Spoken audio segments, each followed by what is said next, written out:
Australia series ঘিরে এবার দারুণ এক সুখবর পেল বাংলাদেশ ক্রিকেট দল। যেই খবরে মন ভালো হয়ে যাবে টাইগার ক্রিকেট প্রেমীদের। 3 ম্যাচের ওয়ানডে সিরিজের আগে অনেকটাই নির্ভার এখন টাইগার বোলিং ইউনিট।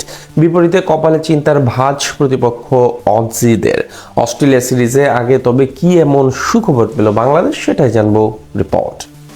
সামনে দীর্ঘদিন পর অস্ট্রেলিয়ার বিপক্ষে ঘরের মাঠে সাদা বলে সিরিজ খেলবে লাল সবুজ প্রতিনিধিরা। দীর্ঘ 5 বছর পর টি-20 সিরিজ এবং প্রায় কয়েক যুগ পর ওয়ানডে সিরিজ খেলবে দুই দল। 2027 বিশ্বকাপের আগে টাইগারদের জন্য এই সিরিজটি হতে চলেছে বেশ গুরুত্বপূর্ণ। আর তার আগে এবার দারুণ এক সুখবর পেল লিটন শান্তরা। বলা চলে শক্তিমত্তা বিবেচনা এবার অনেকটাই এগিয়ে গেল টিম টাইগার্স। বিপরীতে কপালে চিন্তার ভাঁজ অজিত শিবিরে। তারা এখন আছেন মহা বিপাকে। সাদা বলের ফরম্যাটে এমনিতেও ভালো সময় কাটাচ্ছে বাংলাদেশ। আলাদা করে বলতে গেলে 50 ওভারের ম্যাচে শেষ 3 সিরিজে ওয়েস্ট ইন্ডিজ, পাকিস্তান এবং নিউজিল্যান্ডের মতো দলকে সিরিজ হারিয়েছে। যেখান থেকে 6 বারের বিশ্ব চ্যাম্পিয়নদের বিপক্ষে মাঠে নামার আগে বলা চলে বেশ আত্মবিশ্বাসী মিরাজ বাহিনী। তার উপর এখন আবার পেল দারুণ এক সুখবর, যেটা আরো বেশ এগিয়ে দিবে স্বাগতিকদের। কিছুদিন পরেই পাকিস্তান ও বাংলাদেশের বিপক্ষে সিরিজ খেলতে এশিয়ার মাটিতে আসবে অস্ট্রেলিয়া। প্রথমে বাবর আজমদের বিপক্ষে, এরপর বাংলাদেশের সাথে সিরিজ। তার আগে বলা যায় এক কঠিন ধাক্কা খেলো তারা। পাকিস্তান সিরিজের আগে দলের নিয়মিত অধিনায়ক মিচেল মার্শ পড়েছেন মারাত্মক ইনজুরিতে।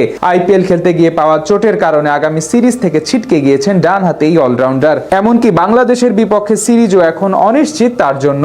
আইপিএল এ লখনৌ সুপার জায়ান্টসের হয়ে শেষ ম্যাচে একাদশে ছিলেন না মার্শ। জানা যায় পায়ের গোড়ালির পুরনো চোট নতুন করে দেখা দিয়েছে, তাই তিনি এখন অস্ট্রেলিয়ার চিকিৎসকদের পর্যবেক্ষণে থাকবেন, যেখানে ইনজুরির অবস্থা বুঝে পরের সিদ্ধান্ত নেওয়া হবে। তাই পাকিস্তান সিরিজে তার বদলে অধিনায়কত্ব করবেন উইকেট কিপার জশ ইংলিশ। এরপর বাংলাদেশের বিপক্ষে সিরিজের জন্য সিদ্ধান্ত নেওয়া হবে। মিচেল মার্শের ছিটকে যাওয়া বড় ধাক্কা অস্ট্রেলিয়ার জন্য। সম্প্রতি ব্যাট হাতে বেশ ভালোই ফর্মে ছিলেন তিনি। আইপিএল এর শেষ 4 ইনিংসে একটি সেঞ্চুরি এবং 2টি 90 ঊর্ধ্ব রানের ইনিংস উপহার দিয়েছেন।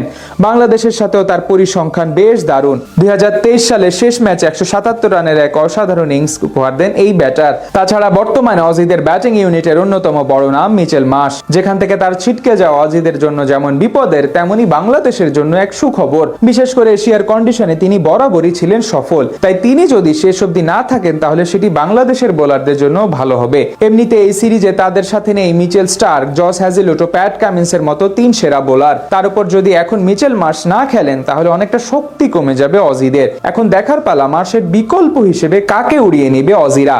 আগামী 9 জুন বাংলাদেশের বিপক্ষে শুরু হবে তাদের ওডিআই সিরিজ। 3 ম্যাচের ওয়ানডে সিরিজের পর 3টি টি-20ও খেলবে তারা। সেই ফরম্যাটেও দলকে নেতৃত্ব দেওয়ার কথা ছিল মার্শের। সামনে দীর্ঘদিন পর অস্ট্রেলিয়ার বিপক্ষে ঘরের মাঠে সাদা বলে সিরিজ খেলবে লাল সবুজ প্রতিনিধিরা। দীর্ঘ 5 বছর পর টি-20 সিরিজ এবং প্রায় কয়েক যুগ পর ওয়ানডে সিরিজ খেলবে দুই দল। 2027 বিশ্বকাপের আগে টাইগারদের জন্য এই সিরিজটি হতে চলেছে বেশ গুরুত্বপূর্ণ।